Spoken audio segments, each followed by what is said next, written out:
بسم الله الرحمن الرحيم والصلاة والسلام على سيدنا محمد. السلام عليكم ورحمة الله وبركاته. ازيكم يا حبايب قلبي؟ وحشين، عاملين ايه؟ يا رب تكونوا سعداء وسعادة الدنيا كلها ما بين ايديكم وحواليكم يا احلى جمهور واحلى عيلة واحلى لمة لقناة ايمي والعائلة. النهاردة بقى الفيديو بتاعنا سهل وسريع وبسيط جدا، ومش محتاج اي وقت خالص. في ثواني هتحضري الاكلة بتاعتنا الجميلة اللي انتوا شايفينها قدامنا دي. بس معانا شوية اسرار كده هنقولهم مع بعض في الفيديو، ويا ريت تسمعوا الفيديو للاخر. في حاجات كتير واسرار وتكات كتيرة زي ما انا قلت لكم برضو، جميلة جدا هتستفادوا منها.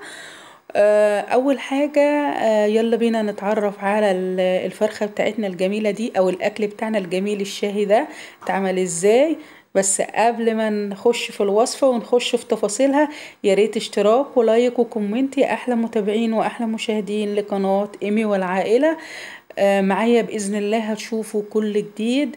يلا بينا كده نسمي الله ونقول بسم الله الرحمن الرحيم، ونبدأ الفيديو بتاعنا ونشوف الأكلة بتاعتنا الجميلة دي اتعملت ازاي، وبالمرة نشوف أسرار المطبخ ونشوف الفرخة بتاعتنا الجميلة اللي احنا شايفينها شكلها شاهي ويفتح النفس دي يا جماعة.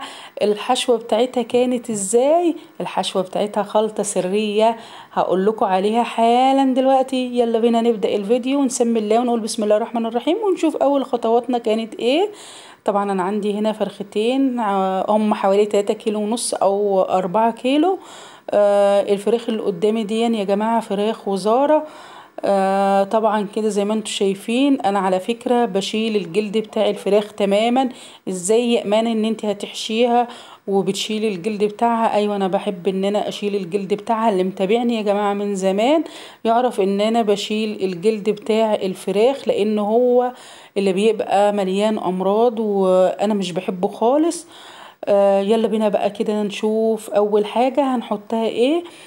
طبعا انا عندي هنا بصلة كبيرة، بصلة كبيرة هبتدي ان انا اخرطها واحط لها المادة الدهنية بتاعتي اللي هي عبارة عن زيت وسمنة. او اي حاجة بقى انت بتستريحي فيها. لو انت حابة ان انت تعمليها بزيت عادي جدا، حابة ان انت تعمليها بسمنة برضو عادي جدا. اي حاجة يا جماعة اللي موجود عندك ومتوفر اشتغلي بيه. كده خلاص انا جبت البصل اهون وخرطتها وحطيت المادة الدهنية بتاعتي. يلا بقى نشوف بقية المكونات معانا هتكون عبارة عن ايه. طبعا انا عندي هنا كوسة، عندي حبتين كبار من الكوسة ومقطعهم مكعبات زي ما انتم شايفين كده. عندي فلفل احمر، فلفل اخضر برضو متقطع مكعبات. وهبتدي بقى انزل بالكوسة والفلفل على البصلة زي ما انتوا شايفين كده. لو انت ما انتش حابة الكوسة ممكن ان انت تستبدليها بالبطاطس او تستبدليها باي خضار يعجبك. او يا ستي لو انت ما انتش حابة اي خضار خالص تماما مفيش اي مشكلة، حابة ان انت تحطي الفلفل وخلاص، انت وراحتك وانت وحريتك. طبعا انا عندي هنا كوباية ونص من الفريك، منقياها وغسلاها كويس جدا. على فكرة يا جماعة انا مش بنقع الفريك، انا بستكفى ان انا انقيه واغسله بس وخلاص. على كده هنزل بقى بالكوباية ونص فريك على الحشوة بتاعتي اللي انتوا شايفينها دي. وهبتدي ان انا اقلبها كده تقلبتين تلاتة ان كل المكونات اللي احنا حطيناها مع بعض تتجانس كده مع بعض. وننزل بقى بالبهارات بتاعتنا الجميلة. البهارات بقى بتاعتي اللي هي عبارة عن معلقة صغيرة من البهارات بتاعة الكفتة. عندي هنا توم باودر، بصل باودر، وعندي كمان قيمة حوالي ربع معلقة من الملح، وكمان معاها نص معلقة من الشطة وكمون بقى وكزبرة. البهارات دي بتخلي الحشوة جميلة جدا. وضيفي معاها معلقة صغيرة من بهارات الكفتة، هتوديلك الحشوة في مكان تاني تماما، وهتخلي الحشوة بتاعتك مختلفة وطعمها مميز جدا عن اي حشوات انت حشتيها قبل كده للفراخ. طبعا خلاص انا حطيت البهارات بتاعتي الجميله زي ما انا قلت لكم اهم. هنزل بقى كده بمعلقه او معلقتين من هريسه الفلفل الاحمر الحلو، بتخلي لي برضو الحشوة بتديها اضافة وبتخليها طعمها ومذاقها جميل جدا. ونقلب بقى كل المكونات بتاعتنا دي لحد ما هي تتجانس كلها مع بعض. وتبتدي بقى ريحة البهارات تطلع كده وتبقى كلها يعني كل الطعم واخد من بعضه. يلا بينا بقى نشوف الخطوة اللي بعد كده. خلاص احنا عملنا الحشوة هي يا جماعة، تعالوا بقى شوفوا معايا التركة دي جميلة جدا، هتخلي طعم الشوربة بتاعتك جميل جدا. طبعا انا عملت في نفس الحلة اللي انا كنت عاملة فيها الحشوة، انا سبت الحشوة ان هي تبرد واستخدمت الحلة التاني تماما اللي انا كنت عاملة فيها الحشوة. طبعا انا حطيت معلقتين من السمنة وضفت ليهم بصلة ومعاها ورق اللورة، ومعايا كمان 3/4 معلقة من الهريسة الفلفل الاحمر الحلو، وهنقلبهم كده مع بعض ان هما ايه يتجانسوا برضو مع بعض، ونبتدي ان احنا ننزل عليهم بالمية وبكده بقى دي تكون خطوة بسيطة جدا بس بتفرق معاكي في طعم الشوربة وبتديكي شوربة جميلة جدا. وبننزل بقى بالحبهان والكباب الصيني ونسيبها لحد ما هي تغلي تماما. وعلى ما الشوربة بتاعتنا تغلي يلا بينا نشوف الخطوة اللي بعد كده هتكون ايه. طبعا هنبتدي ان احنا نحشي الفراخ بتاعتنا، وهوريكم برضو في حشوة الفراخ هوريكم اسرار تانية اول مرة ان انتوا تشوفوها، هنشوفها مع بعض. على ما الشوربة الجميلة بتاعتنا بقى تبتدي ان هي تغلي يلا بينا نحشي كده الفراخ بتاعتنا. طبعا انا عندي الحشوة هي انا حطيتها في الطبق ان هي تبرد، وهنبتدي ان احنا نحشيها دلوقتي. انا هحشي الفراخ قدامكم بالفريك، وزي ما احنا متعودين وزي ما احنا عارفين برضو ان لازما ما نزنقش الفرخة جامد واحنا بنحشيها. يعني ايه ما نزنقهاش جامد؟ يعني ما نكبسهاش جامد يا جماعة، عشان نبقى مديين مساحة كده للحشوة ان هي تبقى بتاعتنا مفلفلة وجميلة وتستوي وتبقى مش معجنة خالص تماما.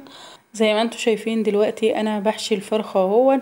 على فكرة الحشوة جميلة جدا وشكلها مشهي جدا، ولو انت عايزة تكتري الكمية عن كده، لو انتوا من عشاق الفريك وبتحبي ان انت تاكليه كبديل للرز، ممكن تكتري الكمية عن كده وتسويها في حلة لوحدها. الباقي منها بعد ما انت تحشي الفراخ تسويه في حلة لوحده، وبعدين بعد ما الفراخ بتاعتنا تستوي تماما انتي تقومي راحة جاية فرشاه على صينية وتحطي الفراخ تقدميها عليها ده نوع من انواع التقديم برضو. انا خلاص حشيت الفرخة هنا هو زي ما انا وريتها لكم، وسبت مكان برضو فراغ زي ما انا قلت لكم.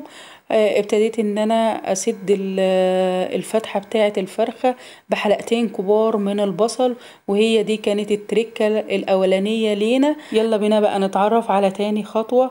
طبعا دي الفرخة الاولانية، هنجيب الفرخة التانية ونبتدي ان احنا نحشيها، ونعرف برضو طريقة تانية لان احنا نسد المكان بتاع فتحة الفرخة. وبكده على فكرة يا جماعة لو سديته بالحلقات البصل دي بجد بجد تحفة، ولا هينزل اي حاجة خالص في الحشو اثناء سلق الفراخ. وعلى فكرة هتاكلي البصلة قبل الفراخ.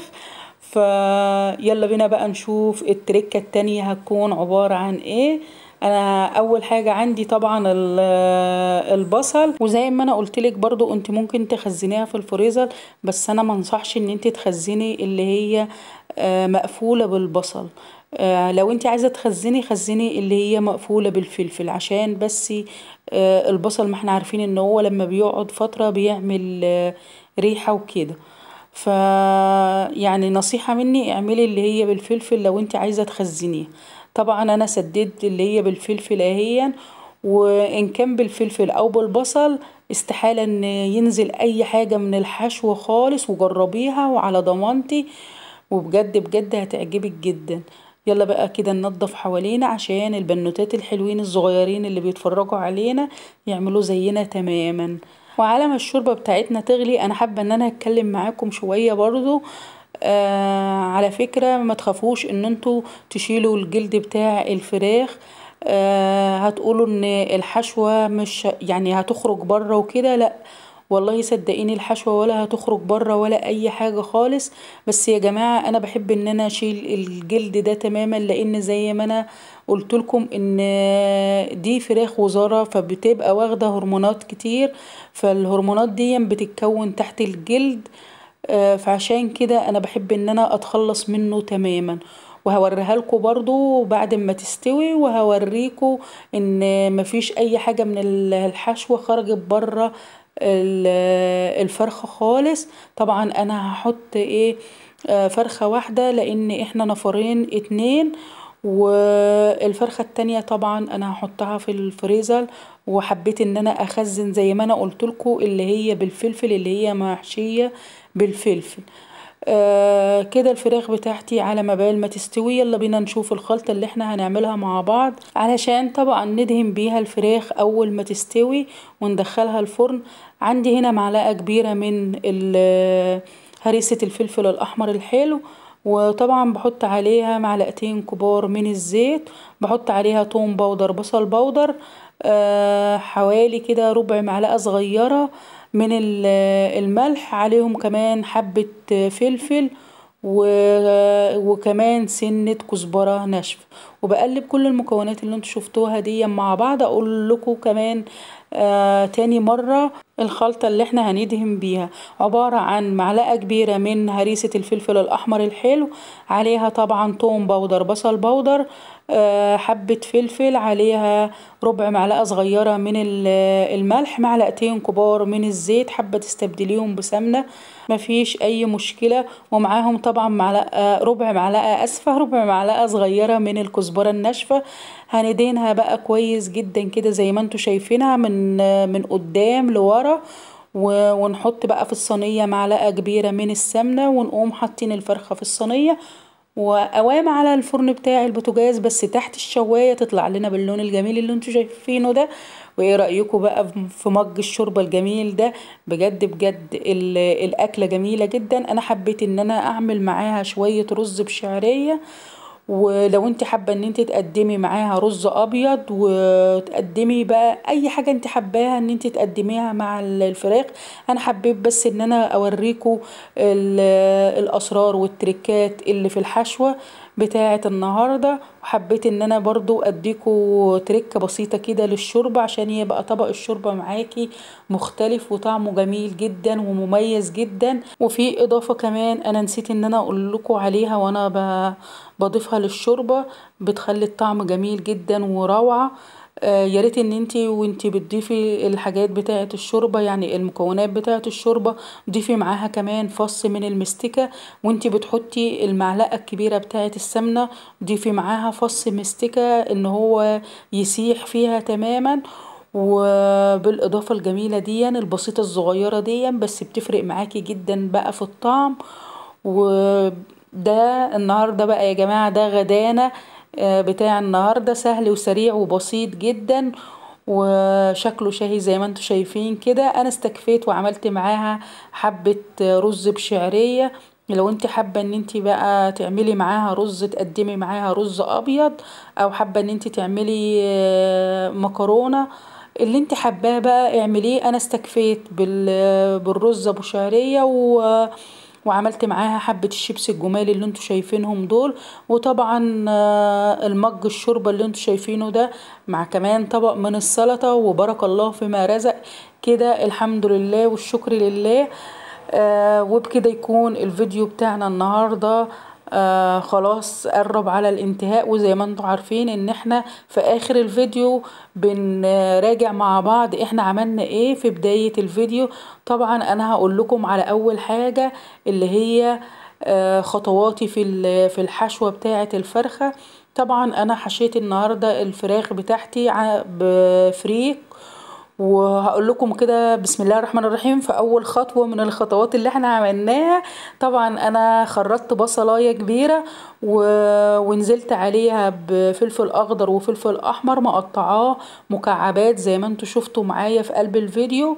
ونزلت عليها بحبتين كمان من الكوسة مقطعاهم مكعبات. وزي ما انا قلتلك لو ما انتش حابة الكوسة عادي جدا استبدليها باي حاجة. ويا رب يكون الأكل بتاع النهاردة عجبكم ونال رضاكم، والسلام عليكم ورحمة الله وبركاته.